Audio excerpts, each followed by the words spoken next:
За сайн байна уу. За зам зүрийн хөөрөлтөө ингээд контрол цахим телевизээс бэлтгэн хүргэдэг. Энэ удаагийнхын нэвтрүүлгийг их булгийн тухай компани Баян мөнх ахтай бид зам зуур хөөрөлтөөр ирээд урилгыг хүлээж авсан баярлалаа. За Баян мөнх ахтай одоо ингээл ажлынхын тухай хоёлаа ярилцсан да. Би тариалан гэдгийг их сонирхоод байна л да. Тэр дундаа хүнсний ногоо, хүмүүсийн өдөр тутамдаа хэрэглэдэг хоол хүнсэндээ түгээмэл хэрэглэдэг хүнсний ногоог та тариалт юм байна. Ер нь энэ тариалангийн ажлыг та хизээнээс эхлөө хэдэн жил хийж байна? Одоо энэ компани байгуулагдаад хэр удаж байна? За гэнэ ийм гоё нэвтрүүлэг хийж байгаадас боломжтой цаг ажил хийж байгаа баярлалаа. Би гадар тариалт нэрлээд одоо 14 жил болж байна уу. Тэгээд нийт газар тариалт нэрлэхээс яг хэцүү ажил бий. Бид нар ч одоо хавар 3 сарын 20-наас эхлээл үргэлжлэхээний ажил хийж эхлээл. Тэгээд одоо 10 сарын одоо тариалт 3 сарын 20-наас эхлээл үргэлжлэхээ хийгээл хөдөлмжийн анзлан тэгэл 4 сарын 20-наас эхлээл мэтгэл ажлуудаа тэгэл техникүүдээ анзлан шатхуун тусаа бэлдэн, ажилчтай бэлдэн хөдөлмөр хийсэлтэл 4 сарын 20-наас хойш чинь хагалгаа эхлээл тэгээд төмсөө тарин ихнэр чинь тэгэл залгуулаад өөрөө ургац дунд ургац эрт ургацсан байцаа дунд ургацсан байцаа өөрөө ургацсан байцаа гэж тарьж эхлэн дээ. Одоо хичнээн төрлийн ногоо та тариад байгаа бай. За одоогийн байдлаар бүдүүн ногоо нарийн ногоо ангилд юм да ногоо гэж чинь. За байцаа манжин луун сонгон шар манжин хүрэн манжин гээд эхний ээлж бид нар тариагаа ногоо өрсөлдөө хийж тарь дуусчаад цагаан хөдөлмжөндөө одоо салаад навчил ян шүү бүрцээ гэл одоо энэ нарийн ногоонууд тарьдаг одоо энэ халуун ногоо хэрэглэдэг нарийн ногоон дэс одоо монголчууд чинь сөүлүүдийн нарийн ногоо хэрэглэдэг болчиход байна шүү дээ. Түгээмэл. Энэ жил ер нь хур бороо ихтэй байлаа. Ногоо тарихад нэлээд хүндрэлтэй байв. Хөрс ер нь ямар байсан бэ? Би ч орох цагт орохгүй л да. 5-6 сарда бороо орцсон бол энэ ногооч сайхан авах байлаа. Тэгтээ бас яг энэ жил нөдөн жилийн утгад энэ жил бол урагш таажгүй. Сайн. Одоо хураалтын үеэр жоохон бороор зутраад байгаа болохоос ногоочтой хэцүү шүү. Тэгэл зас төрөөс нь жоохон дэмжихгүй. Хоройжин тарж байгаа газар дээр бодит яг ногоо тарж байгаа уцтай уулзахгүй тий. Зөвхөн нэг бичил жоохон ногоо тарж байгаа уулзахгүй. Жоохон масс бай жоохон нэг нэр тарсан компани ч юм уу тий. Нэг тиймэрхүү улсуудаар очиж нэг бэлтгэсэн хүмүүсийг очиж зураг авалт хийгээл янз бүрийн хийгээл явж байгаа. Яг ийм бичил ногоо тарж байгаа одоо нэг гаагаас 10 га тарж байгаа чинь баг зэргийн ногоо тарж байгаа үстэй. Та одоо яг хичнээн гад ер нь ногоо тариад байгаа. Би одоо сонгоорын 4 24 нэг 90 га газартай. 90 га газар тэгээд ер нь байцааны 30 га голцоо би даавга байцаа тарьд юм доо. Хичнээн тооныг хураахаар байцаа одоо жишээ нь энэ жилд бол өргөцсөн байдал энэ гайг болохоор нэг 1000 гаруй тоон байцаа авна. Энэ сайн гарч байгаа. 1000 гаруй авчих байх. Тэгээд нөгөө манжин байна, хүмүүс байна. Тэгээд энэ юунуудаа тариал байж энэ гайгүй. Та сая зээл тусламжийн талаар хальт ярих шиг боллоо. Яхаа үр тариан зээл төрөөс өгдөг.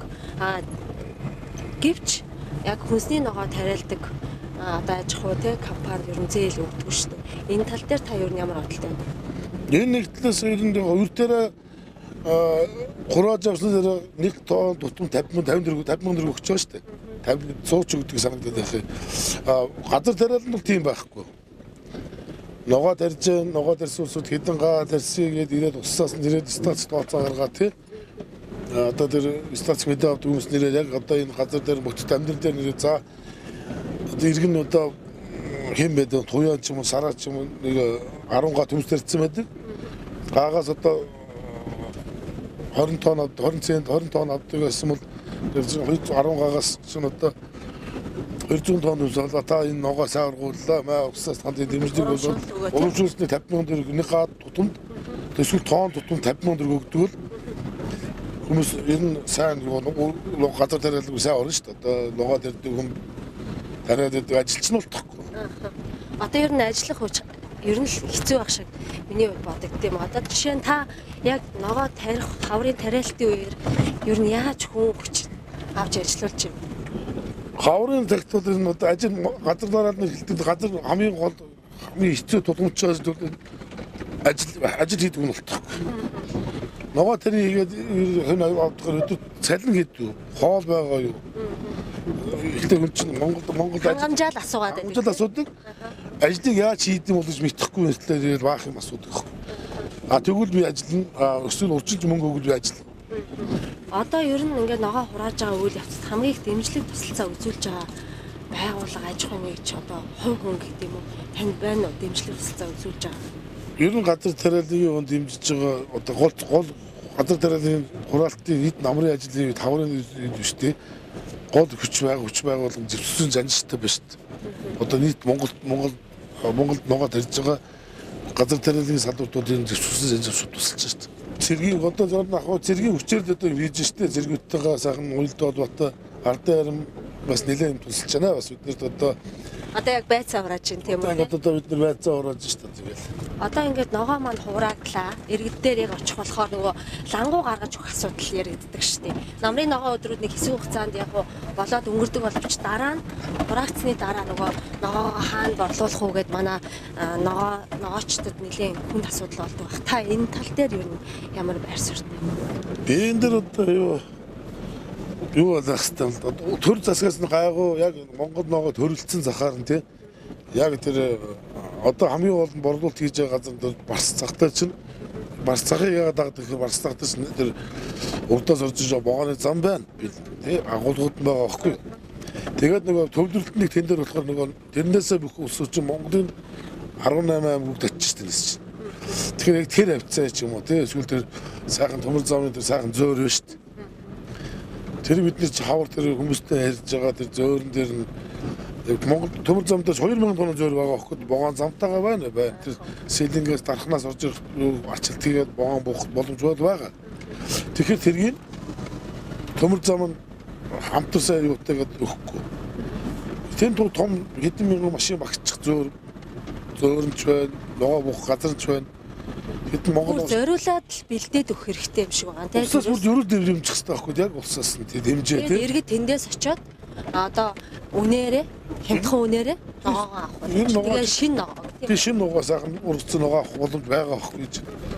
Тэгээд хөөгдөл одоо цагдаа эсвэл мэрэгжлийн хилтэн яваа дарамт ногоо талах маш их дарамттай шүү дээ. Ер нь газар тариалангийн энэ бизнес эрхлэн гэдэг бол нэлээд хүнд ажил гэж би боддгийн. Та одоо жишээ нь бас багуу хугацааг энэ салбарт өнгөрүүллээ. Одоо нэн тэргүүнд шийдээд өгөөсэй гэж бодож байгаа яг ямар асуудал юм бэ? Одоо тэр ногоо зарах газрыг бэлдэж өгөх хэрэгтэй улсаас. Улсаас юу ч хүсээгүй шүү дээ. Өр тарианыхан улсаас юу авчаад шатхунаа зээлээр авчиж, өрөө зээл авчиж байна. Буцаагаад улсад тушаачаад нэг тонн тутун мөнгө авчих. Ногооч тийм байна уу байхгүй. Нэг 2 га тарьдаг ногоо тарьдаг усууч яа дээ. Улсаас зээл банкнаас зээл авах гэхээр өгөхгүй. Барьцаа өгч байхгүй. Газар чинь барьцаалахгүй. Үл хөдлөг объект авчих. Тэгэхээр нөгөө ногоо тарьж байгаа нь байр байхгүй тий. Очоод авъя гэдэг одоо өгөхөөр улъя гэж бодъё л да банкнаас. Тэгэхээр банк нь танаа зээл хөрөхгүй, барьцааг хөрөхгүй байна. Газар чи эзэмшлийг бол өгөхгүй гэдэг. Одоо таны энэ ногоо тарьж байгаа газар бол эзэмшлийн газар байна тийм үү? Миний газар одоо сунгаар 24 хооронд харьяалагддаг. Би бол юунд нийслэлт нэг 90 га ногоо тарьдаг байхгүй юу? Одоо энэ газрын төлбөр та одоо жилдээ хэдэн төгрөг төлөх вэ? Би нэг га тутам 170 тушаадаг жилдээ. Тэгээд тушаахгүй бас одоо зарим үед байна л да чинь цуглуулсан 28 сая төгрөг улсад өгөх үү, ажилтнаа салин өгөх үү. Тэр 28 сая их мөнгө шүү дээ. Тэгээд одоо улсаас ирээд одоо газрын төлбөрийг хийхгүй болохоор газар чи хурааж явна. Янз янзаар нэлээд дарамт чахалтай. Тэр чинь дарамт ихтэй. Бүр намайг шүүхтөр дуучих газрын төлбөр өгөөгөөсөд би үнэн байдлыг одоо газар тарианд ихлээд ийм зовлон их байна гэж урж хэлжсэн. Одоо би одоо нөдлө хаврын орж одоо энэ алтуунд дараад хэлж байгаад одоо ингээд би газраас унгамаар байна ийм байна гэсэн. Харин газар албаны дарга нь өөр би хүсэлтээ өгөөд зас дарга бас яг ёо дэмжээд яасан л бас нэг юм бичиж 15 жил суугаж өгч байгаа байхгүй. Тэгээд төлөвлөрийн байцаагч нар за мөнгө өг. Бис нөтлөн бид нар яагаад шатсан бүх Монгол дээр газар тариад нэрлэлт өсөд яасан юунаас олж шатсан ган зүддээс олсон байгалийн гамшигаас олж шатж байгаа шүү дээ. Бид нар ямар их газрын нөөцөж байгаа шүү дээ. Зарим хүмүүс ч газраа одоо хашаасан мөртлөө үйл ажиллагаагаа явуулаагүй байд. Зарим нь хашаалаад үйл ажиллагаа ингээ явуулж хахад харилцаа эдлгүй байдаг шүү дээ. Тэр тийм байгаа шүү дээ. Одоо зүгээр газар ашигчсан төлрөө өгчөж байгаа юм уу? Юу ч хийхгүй нэг зүгээр тэр байгаа л. Тэгээ хажууд нүдэд нүдэн дээр юм хийж байгаа хүнийг усаас нь тий газрын төлрөө чөлөөлдөг ч юм уу тий. 20 сая төгрөг их шүү дээ. Одоо би чинь ажилчдаа цалин өгөхгүй бас хугацаа байна. Тэгж усаас төлрөө тэр нугаа ургаж яана урахгүй усалт мөнгө төлөх хэрэгтэй заавал. Өгөхгүй газар чи хурааж авах гэсэн дарамт шахалт үзвэл. Алдан бодно. Надад өндөр юм байна. Үнэхээр хэцүү байна. Тэгээд зарим хөдөө аж ахуйн маань учруулахаар газраас үд бид нар хамаарлаа. Өхөө танаа зүгээр хөдөө аж ахуйн бидний дэмжих уу дэмжинэ гэдэг. Тийм л ажил хийж байна. Одоо ер нь салбар бүртэл асуудал байна манай Монголд. Одоо жишээ нь та хураасан ногоогоо энэ жил одоо жишээ нь нэг шуудаа байцаа танах төлхөө байцаа тарьдаг юм байна гэж би харлаа. Байцаагаа одоо та нэг шуудааг нь хідээр өгч байна. Одоо намрын зөвхт одоо 8 сарын 1-ээс зөөрөнд орох хугацаа хооронд бол байцаач өөрөө хэмжиг нугах шүү дээ. Хитэр тийчээр ялцах. Одоо 10,000 өгч байна. 10,000 өгөхөр алдагдaltaй. Зарахгүй хадгалаад байх гэхээр одоо талбайдар байж хад үргэхээр одоо цагаагаар хавчна, гүйтрэн, хаагран танах зойр хэдэн тооны зойртой вэ? Зойрондоо одоо нөөцлөө гэхэд нөөцийн ногоо маань хэдэн сар хүртэл одоо та аж ахуй нэгж байгууллагад өгөх боломжтой. Тэр нь одоо энэ жилийн ургацсан байдлаа байгуулахаар одоо ер нь 2000 тонн зойртой бий. Яг улсын дэмжлэгээр нэг 1000 тонн зойр барьсан. Өөрийн хөргөлтөөр 1000 тонн зойр барьсан. Тэгээд зойронд хийх боломж байна. Ахын хөдөлн бол яг бас чинь алдаа оноо гэж яг ус байгаль санагдсан дээр ногоо мөрөс ногоо зөрөөслөх бага байсан. Ихтэй яг чадлын хэрээр бас харилцаа хийж байгаа компаниудтайгаа бас ажиллаад зохицуулаад явсан. Энэ жил бол нөөцлөх боломж бол хангалттай байцаагаа зөөлдгийг гэж бодож байна. Одоо дэндээ ногоо авах хийх боломж бүрдэл байна л да. Энэ хавар яг 3 одоо өдөрт хийсэн 9 сарын 20 тонноос хойш 10 сарын 20 хүртэл ногоо зөөрлөх хадгалахаар энэ зөөрөнд орж дуусах хэрэгтэй байхгүй. Одоо л хүмүүсийн ажилчдын нөгөө оюутан зүгдэрч байгаа үед чинь өгж одоо оюутан олдсон гэж одоо ажил хүмүүс ногоог орж эхлэх чинь 9 одоо энэ 19 сарын 15-наас хойш туураж эхлэх гэж байна нийт. Монголд ажил хийх хүч болтохгүй, ажлыг хүч болтохгүй. Хуучин цагт бол нөгөө оюутнуудыг сангийн аж ахуйд ингээл хуваарлал ажилуулдагээс одоо тийм ажлыг эхлүүлвэл та бүхэнд бол нэмэртэй байх бах тий. Бүх нөгөө шүү дээ нэмэртэй дээ чинь 10 сарын 9 сарын 1 ингээд хичээл цуглалаа оюутан хүмүүсийг бол оюутнуудыг бол оюутан залуучдыг бол ер нь юу л арах хэрэгтэй байхгүй. 9 сарын 10-наас гэж хад сургуульд аваараа тий компанид ажил зохиогоо тий. За одоо ямар сургууль гэдэг тэр одоо сургууль оюутнууд тэр суманд очиж тийм ногоо хураахад тусалцаа үзүүлэхээр явууллаа гэдэг уулаад оюутнуудаа яа тэр одоо тэр цалин тодорхой хэмжээний хувийн тий ус болохоор 25-аар тохироод яадаг гэсэн 25-аар тогтдог гэсэн л дээ. Тэр оюутнуудыг харманд мөнгө ороход тэр хүмүүс яаж ажиллах вэ? Сургуулийн захаан авч ихтэй ч юм уу. Тэр зохион байгуулалт бодлогын шинээр зохицуулах хэрэгтэй юм л дээ. Тэгээд та одоо жишээ нь хичнээн хүнийг яг компанид одоо энэ ногоо тарих, хураах ажилд хичнээн хүнийг ажилуулж байна. Ардын харимтаа нийлж бас ер нь тодорхой хэмжээний бас хүмүүсийн гооч бас тодорхой хэмжээний дэмжлэг авдаг л да. Нэгдэлтэй тэр ардын харим бас дэмжээд бид нар ч бас ийм газар тариа нэлж усуд бас тодорхой хэмжээ хувь нэмэр оруулж ял дээ. Би ч одоо ажил компани дээр нийтдээ 20 хүн байдаг аахгүй юу? Та одоо нэгсэндээ 20 хүний ард чинь дахиад л 40 гаруй хүн байгаа шүү дээ. Нийтдээ одоо 5-аар 100 хүний ажлын байр хангаад байсан шүү дээ. Нэг хичнээн зэрэг авч явж байгаа бас би бас боддоо дотор. Хүмүүс төв нэмэр оруулж авах хэрэгтэй шүү дээ бас. Та сая бас чацарган тариалсан байна. Одоо ингээд чацарган хураахад бас л хүн хүч хэрэгтэй тийм үү? Хамгийн хураахад хэцүү жимс гэж ярьдаг шүү дээ. Энэ чацарган гэдэг нь хэцүү ажил. Ургаад гарчгаад нөгөө хураах механизм болохоор шүү дээ хүмүүсээр хураах хэрэгтэй. Гар ажиллагаа. Гар ажиллагаатай. Тэгээд нөгөө гэдэг чинь хураалахаар нөгөө юмын бэлдээд ургуулсан байсан мөртлөө нөгөө хүмүүсээр түлхэхэд 1 кг 1500 гэж. Тэгээд одоо энэ хаан жимстэй өгөхөр чинь 3300-аар авна. Тэгээд дээрэс нь нөгөө охрын жин буян бай тийм байгаад тушааж ярихаар чинь замраагүй доош орж ирж байгаа байхгүй. Тэгээд нөгөө үйлдвэрлэж босгосон нөхөр чинь гар дээр хэд ирэх юм бэ? Нөгөө ажилч навч ажилласны хоолын нэг бол тамхины нэг бол байрлах байрыг гаргаж өгөөд тэгээд нөгөө нөхрийг чинь 1500 хилээд өгч байгаа. Тэгээд нөгөө цэцэрэгж 3300 өгөхөр чинь 1500 шууд нөгөө төвж байгаа хүний карманд орж байгаа. Тэгж байгаа. 2 тонн 1 тонн цэцэрэг 3 сая 300 болно. Тонн цэцэрэг 6 хүнд байна. Тэгээд тонн цэцэрэг сая 500 6 хүний карманд орж байна. Тэгэхгүй төвж өгөхгүй юм байна.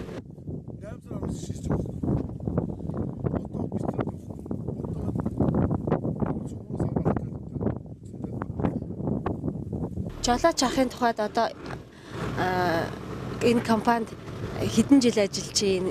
Хоёулаа танилцъя. Намайг Балжин гэдгээ. Би энэ компанид ажиллаад одоо жил гаргалж байна. Та одоо яг ямар өөрөгтэй ажилладаг вэ энэ компани? Би энэ компани жолооч. Одоо яг энэ машинтайгаа ингээл ногоо хураах үйл явцад оролцдог. Тэ. Энэ жил ер нь таны бодлоор өмнөх жилүүдээс газрын энэ чийгшил ер нь ямар байна? Чийгшил энэ жил харин гайгүй байна. Урд жилүүдэд их хуурай байсан. Өглөө ер нь ажил чи эдээс эхэлдэг вэ? Ер нь ногоочтой ажил. Ер нь шөнийн 3 цагаас эхэлдэг шүү дээ. Шөнийн 3. Тэгээд өдөржин хураагаал шөн урaalаг 8 цагаас гэж ачиж аваад хурд нь очсныг байраа эзэлж авч оруулж аваад тэгэхгүй цагдаад хөөгдөн. Яг цагдаа хийх ажил зөвлөлтөд ихтэй бас шөнжин нэрэл эдгээр чинь торгон байрна гэдэг төвтөн дарамтлаж байгаа юм. Зөвхөн өнөөдөр ихэд одоо багцаалтаа өчөө зогсоод энэ их яах чинь төв замын зөвшөөрөл шаардсан байлгүй дах уу. Ихтэй бас ногоочдоос хараад юмчих хэрэгтэй л байгаа юм да. Шүн ногоочдоос шүнжин өгнө шүү дээ. Зогсол гэж байхгүй өдөр шөнө явж байгаа шүү дээ. Тэгээ манай иргэц чинь бас л нөгөө яг ногоог яг яаж тарьж яаж хүргэж тий яаж таны гар дээр очдөг гэдгийг тэр бүр зарим мэддэггүй шүү дээ. Бараг харчаад өө зарим нь энэ бараг хятадын ногоо байна гэд шүүмжлэхтэй айгу амархан байдаг шүү дээ. Яг талбай дээр ирээд үзэхэд мэдээж сэтгэл өөр байх. Ер нь тэгэл байх л дээ. Тэгээд бас худлаа нэг цуургал тараагаад шүү дээ. Юу ч газар одоо аль аймаг гэж асууж байгаа. Монгол ногоо аль аймаг дархан гэр аль сум гэх сумын асуу. Сумын мэдхгүй зарим ногоо асуудаг байхгүй. Одоо та энэ жил төмсөө хэдэн төгрөгөөр ер нь борлуулъя гэсэн бодолтой байна. Уул нь ашиг олъё гэвэл та хэдээр борлуулж иж ашиг олох вэ? Ер нь дунд ногоо ер нь гар дамжихгүйгээр тий. Яг худалдаанд дараагүй л одоо нэг худалдаанд чинь нэмж юу болох вэ гэхдээ бүх ногоо ер нь газар дээрээс ер нь зархад бол 500-аас 600 зархад Монголын ногоочдын одоо ард иргэдийн гар дээр очих ногоо юу чинь бас арай доктортой болно шүү дээ. Үнэн тий. Үнэн доктортой болох хэрэгтэй байхгүй. Одоо ингээл намар ногоог бас бид нар чинь нөөцлөх тооцоо гарна шүү дээ. Тэгэл мөнгө төргөн асуудал байна тий. Та одоо жишээ зээлтэй юу? Би зээл байгаа. Газар тариулны юу байгаа зөөр өрхтэй би зээл авсан. Тэгээ ногоо тарьдаг зөөр өрий чинь бүрэн зүтгэм бол 2000 тонн зөөр байсан шүү дээ. Яг усаас дэмжлэг авах хөдөө газар юуны энэ төгтөржлөх хүнээс би нэг юу авсан зөөрний юу авсан одоо би зээлтэй бүхэл төвний банкнд би одоо худлаа хичээл би зээлгүй шилэхгүй. Зээлтэй бол зээлтэй. Адилхан л зээлээ төлөөл хүүгийн төлөөл. Хүүгийн төлөхтэй төлөөл. Дэлэн зөөр явуулж шүү дээ. Одоо та гэр бүлийн тухай танилцуулаач. Хэдэн ам бол хэдүүлээвэ? Амл дөрүүлээ. Авгаа хоёр хүүхдтэй яанда амдрандаа. Танай гэр бүл бол таны ажиллаж байгаа салбарыг бол мэдхийн дэдэр мэдж байгаа тийм үү? Өглөө гараад одоо барыг гэртээ очихгүй та ингээл талбай дээр өнждөг байх нь шүү дээ. Талбай дээр өнжиж шүү дээ. Ингээл нөхдөдтэйгээ наан цаан болоод ажилчдаа тгий ингийн бас хоорондоо зөвлөж ярилцсан зөндөл юм байна. Би ч яг хуу нэг эднэрийнхээ хоол хүнс тамхи татах тарай тамхины ар гэрийн бас тий ар гэрт ямар дутгал байна. Тэр дутгалын бас нөхөн барин бас тий нөхөн эдгээр гэж ажиллахад бол бас алтын бас дааж явахгүй л тий бас хэцүү шүү дээ ажиллаж байгаа сууч. Нийгмийн асуудал бас та анхаардаг тий. Анхаардаг байх үед чинь одоо доорож цалингаа гэртээ өргөж өгсөн нь. За өргөж өгсөн. За болсон. За одоо ар гэрт өчөө юу байна? Ар гэрт жоолтой өндөртөө гэж асуухгүй Зөвхөн би өнөөдөр өөрийнхөө хэлэхэд эдгээр цалин өгч чиний хийгээл байгаа хажууд зогсоод гэж болохгүй шүү дээ. За баярлалаа. Бидний урилгыг хүлээж авч манай зам зуур хөөрөлтөө нэвтрүүлэгт маань оролцоод зовлон жаргалаа хуваалцсан та бүхэнд баярлалаа. Одоо ингээд эд ажлын үе юм байна. Та бүхэн маань одоо цаг агаарын хүнд хэцүү сүүлийн үед нэлээд бороо орлоо. Энэ бас ногоо хураах үйл явц бас хүндрэл өгж байгаа бах. Гэхдээ амжилттай бас ногоогоо хураагаад ард иргэдээ шинэ ногоогоор хангаж ард иргэдийн хүнсний төлөө бас ажиллаж ядагт үнэхээр их баярлалаа. Тэгээ манай нэвтрүүлэгт оролцсонд баярлалаа. Та бүхэнд ирж ярилцлага авсанд баярлалаа. Та бүхэнд энэ дамжуулаад нийт хамтарч ажилтдаг дэмждэг компани үсэн байгууллагуудаа энэ дамжуулаад баярлалаа гэж хэлж байна. Зөвлөгөө багтаа. Цаашдаа ажил амжилт хүсье надад. За баярлалаа.